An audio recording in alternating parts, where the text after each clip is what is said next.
ഉണ്ടായിരിക്കണ്ട. നിങ്ങൾ വേഗം വന്നാണിത്. ആ മതി മതി, അത്ര സാധനങ്ങളൊക്കെ മേടിച്ചാ മതി.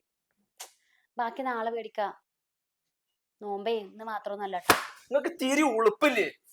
നിങ്ങൾ കാരണത്താൽ പുറത്തിറങ്ങി നടക്കാൻ പറ്റില്ലേ മനുഷ്യന്? നിങ്ങൾ രണ്ടു കിട്ടിയാൽ ഉണ്ടാക്കിക്കൊണ്ടിരിക്കണോ ഈ മനുഷ്യന്? റമദാൻ മാസമല്ലേ? എന്റെ വാപ്പ മരിച്ചു പോയിട്ട് 6 മാസം കഴിഞ്ഞിട്ടില്ല. ഈ കേടുന്ന തുള്ളല്ലേ? പിന്നെന്താ ഞാൻ തുള്ളല്ലാത്ത? നാട്ടുകാരുടെ മുമ്പിൽ എനിക്ക് പുറത്തിറങ്ങി നടക്കാൻ പറ്റാത്ത അവസ്ഥയാണ് നിങ്ങൾ.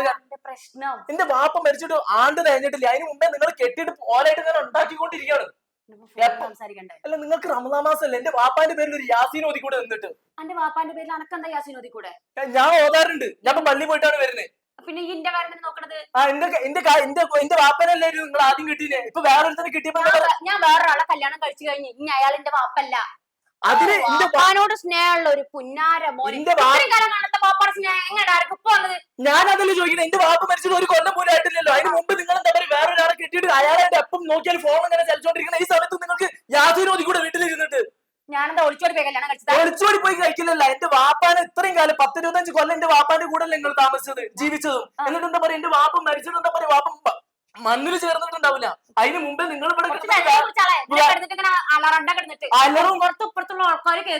കാരണത്താലേ നാട്ടുകാരെ ഇന്ന് നാട്ടിലുള്ള ചെക്കന്മാര് മുന്നേ സ്റ്റെപ്പ് ഡാഡി എന്നാ വിളിക്കണേ.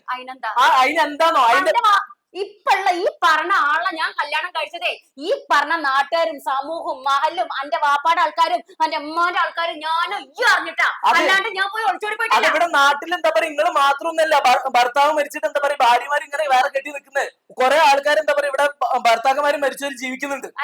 എന്താണോ എന്റെ വാപ്പ മരിച്ചിട്ട് നിങ്ങളൊന്ന് മിനിമം കോമൺ സെൻസ് വെച്ചിട്ട് ഒന്ന് ചിന്തിച്ചു നോക്ക്. എന്റെ വാപ്പ മരിച്ചിട്ട് നിങ്ങൾ നിന്റെ വാപ്പാന്റെ പേരിൽ യാസീൻ ഓതിയോ? സാധാരണ എന്താ ഭർത്താക്കന്മാര് മരിച്ച പെണ്ണുങ്ങള് വാപ്പാന്റെ പേരിൽ യാസീനും ദിക്റുമായിട്ട് വീട്ടിൽ കുത്തിരിക്കലാണ്. എന്താ എന്റെ പ്രോബ്ലം? ഞാൻ യാസീൻ ഓതാതെ ഞാൻ എന്റെ രണ്ടാം കെട്ടിയോനായിട്ട് ഫോണിൽ സംസാരിച്ചാണോ എന്റെ പ്രശ്നം? എന്റെ പ്രശ്നം അതൊന്നുമില്ല. നിങ്ങൾ ആദ്യം പറയണൊന്ന് മനസ്സിലാക്കുമ്പോ എനിക്ക് നാട്ടില് പുറത്തിറങ്ങി നടക്കാൻ പറ്റുന്നില്ല. ഇപ്പൊ ഈ പറഞ്ഞ ആൾക്കാർക്ക് 40-45 ലക്ഷം രൂപ കടണ്ടായിരുന്നു. ഇപ്പൊ ഈ പറഞ്ഞില്ലേ ആരാധിക്കണ വാപ്പ ഓർമ്മയില്ലേ? 45 ലക്ഷം രൂപയായിരുന്നു കടം. ആരെ വിട്ടിയത്? അന്നെ കൊണ്ട് കൂട്ടിയോ?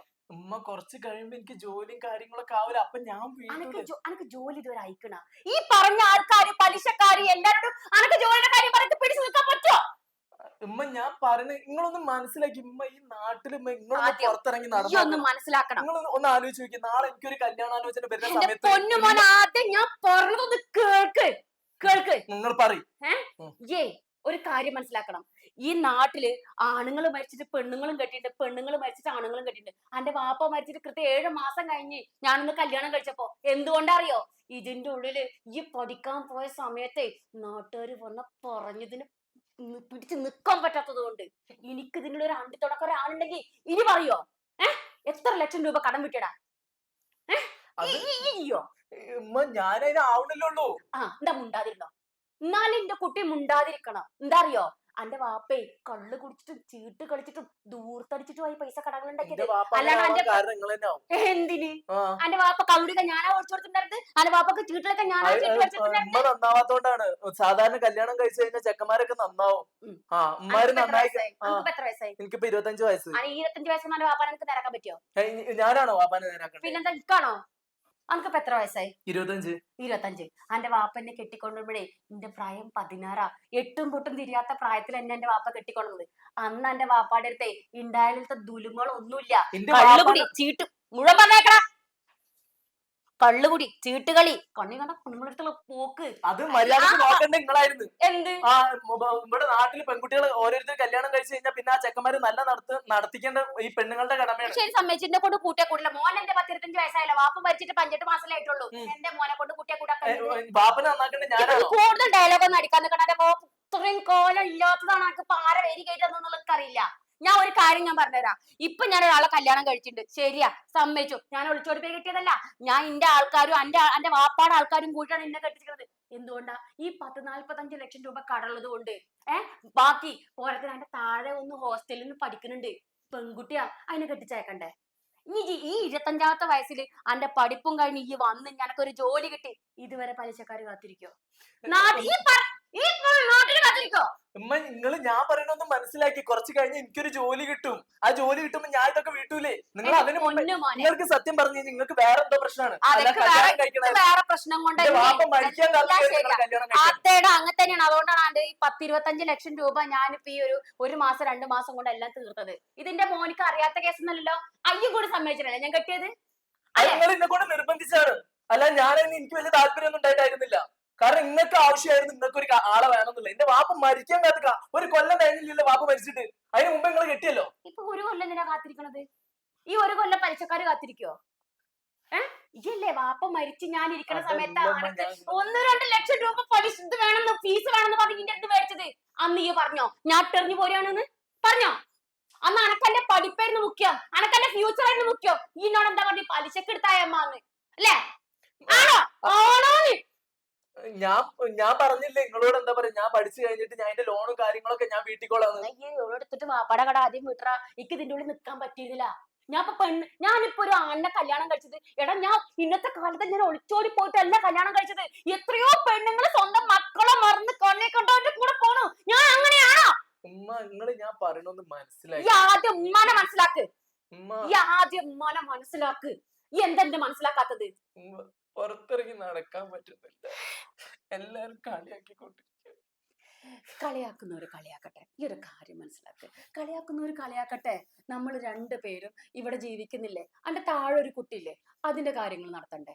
ഈ പറ, ഇവിടെ ഇരുന്നേ സമാധാനമായിട്ട് വിട്ടിക്ക്. ഉമ്മ പറഞ്ഞാൽ നോക്ക് നോക്ക്. ആരപ്പമ്മയുടെ കുട്ടീനെ അങ്ങനെയൊക്കെ പറഞ്ഞത്? പുറത്തിറങ്ങി നടക്കാൻ എല്ലാരും ഓരോ എന്താ പറയണത്? പറഞ്ഞോണ്ടിരിക്കുകയാണ്. ഉമ്മ വേറെ അടുത്ത് മോശമായിട്ട് നടക്കുകയാണെന്നോ? അതല്ല പിന്നെന്താണ്? എന്താ പറഞ്ഞത് ആൾക്കാര്? അതും ഇതും എനിക്ക് അവരുടെ മുമ്പിൽ അവരെ ഫേസ് ചെയ്യാൻ പറ്റുന്നില്ല. അനക്ക് എന്നെ അറിയില്ലേ? എന്റെ മൂത്തോക്ക് അനക്ക് എന്നെ അറിയില്ലേ? അന്റെ ഉമ്മല്ലേ ഞാന് അല്ലേ? അന്റെ ഉപ്പ ഇവിടെ എന്തെല്ലാം പ്രശ്നങ്ങൾ ഉണ്ടാക്കിയെന്നുള്ള എനിക്കറിയില്ലേ? ഇപ്പൊ എന്റെ പ്രശ്നം എന്റെ കൂട്ടുകാരെ മുമ്പിൽ ഈ നാണം കിട്ടുന്നില്ലേ? അയാൾ എപ്പോഴെങ്കിലും എന്നോട് എന്തെങ്കിലും മോശമായിട്ട് പെരുമാറിയിട്ടുണ്ടാ? ഈ ദിവസങ്ങളിൽ പറയുന്നതിന് മറുപടി പറ. ഉമ്മാക്ക് എന്താ പറയാ, അല്ലാത്തതും ഇതായിട്ടാണ് കല്യാണം കഴിച്ചത്. പോട്ടെ സാരില്ല. പറയണവര് പറയട്ടെ. ഒരു പെണ്ണ് കല്യാണം കഴിച്ചെന്ന് പറയുമ്പോ ഇങ്ങനെ തന്നെയാണ് ആൾക്കാര്. ഒരു പെണ്ണ് എവിടെ അടിച്ച് താഴ്ത്താൻ പറ്റും അതൊക്കെ ആൾക്കാർ നോക്കും. ഈ വിഷമിക്കല്ലേ? ഞാൻ നോക്കി നോക്കും നല്ല സ്ട്രോങ് ആയിട്ട് നിക്കണില്ലേ? എന്നോട് എന്തൊക്കെ ആൾക്കാർ പറഞ്ഞിട്ടുണ്ട്. ഞാൻ എന്തെങ്കിലും മറുപടി പറയണ്ടോ? എനിക്കൊരൊറ്റ സമാധാനം മാത്രമേ ഉള്ളൂ. എന്റെ 2 മക്കൾക്ക് അറിയാം എന്റെ ഈ ബന്ധം. ഞാനിത് ഹലാലായ മാർഗത്തിലാണ് കൊണ്ടു നടക്കണത് അല്ലേ? ഇന്ന് അയാൾ നിക്കാഹ് ചെയ്തില്ലേ? ഈ മഹലിൽ ഞാനല്ലേ നിക്കാഹ് ചെന്നത്? പിന്നെ എന്തിനാ എന്റെ മോൻ വിഷമിക്കണത്? എന്തോരം കടങ്ങളുണ്ട്. വാപ്പ മരിച്ചിട്ട് ഒരു കൊല്ലായിട്ടില്ല. അതിന് മുമ്പ് എന്റെ വാപ്പ കിട്ടി. എന്റെ നമുക്ക് തീരെ സമാധാനല്ലേ ഇങ്ങനത്തെ രീതിയിലൊക്കെ. പോട്ടെ. ആൾക്കാരെ വായ നമുക്ക് അടക്കാൻ പറ്റുമോ? പിന്നെ ഈ പറഞ്ഞു നിങ്ങക്ക് വേറെന്തോ ഒരു പ്രശ്നമാണെന്നോ? ഞാൻ അങ്ങനെയാടാ?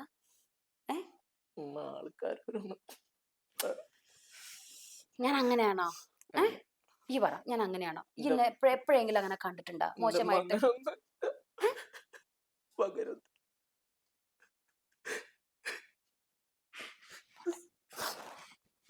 സാരില്ല. അതെ, പറയണവരെന്താ പറഞ്ഞോട്ടെ. നമുക്ക് നമ്മുടെ കുടുംബന്റെ മുന്നില് ഈ ആൾക്കാരും നമുക്കൊരു ഒരിറ്റ് കഞ്ഞിവെള്ളം പോലും നമുക്ക് തന്നിട്ടില്ല. ഉപ്പ എന്തോരം പ്രശ്നങ്ങൾ നമ്മുടെ വീട്ടിലുണ്ടാക്കിയിട്ടുണ്ട്. ഈ എത്രയോ ദിവസം ഉറക്കമില്ലാണ്ട് നമ്മുടെ വീട്ടിൽ കഴിഞ്ഞിട്ടില്ലേ? ഉണ്ടോ? അന്നൊക്കെ ഞാൻ പിടിച്ചു നിന്നില്ലേ നിങ്ങക്ക് വേണ്ടിട്ട്? ഇപ്പോഴും ഞാൻ ഈ തീരുമാനം എടുത്തത് 2 മക്കൾക്ക് വേണ്ടിട്ടാ. എന്റെ മോനക്ക് നല്ലൊരു ജോലി ആവണം, നല്ല കുടുംബാവണം, എന്റെ മോളെ കല്യാണം കഴിപ്പിക്കണം. എന്തൊക്കെ കാര്യങ്ങൾ വെച്ചിട്ടുണ്ട്. അതുകൊണ്ട് ഈ പറയുന്ന ആൾക്കാര് ഇവരാരും നമ്മളെ നന്മ വിചാരിക്കൂല. മനസ്സിലാവണ്ട? ഒരു വിധവ എന്ന് പറയുമ്പോഴേ അവർക്ക് എല്ലാവർക്കും ഇട്ട് കൊട്ടാനുള്ള ഒരു ആയുധാണ്. അതിൽ പുറത്തിയാടിയിട്ട് ഞാൻ ഒരാളെ കല്യാണം കഴിച്ചു. എന്റെ മോൻ അത് മാത്രം ആലോചിച്ചാൽ മതി. അത് ഹലാലായ മാർഗത്തിൽ. ഞാൻ കവറെടുക്ക.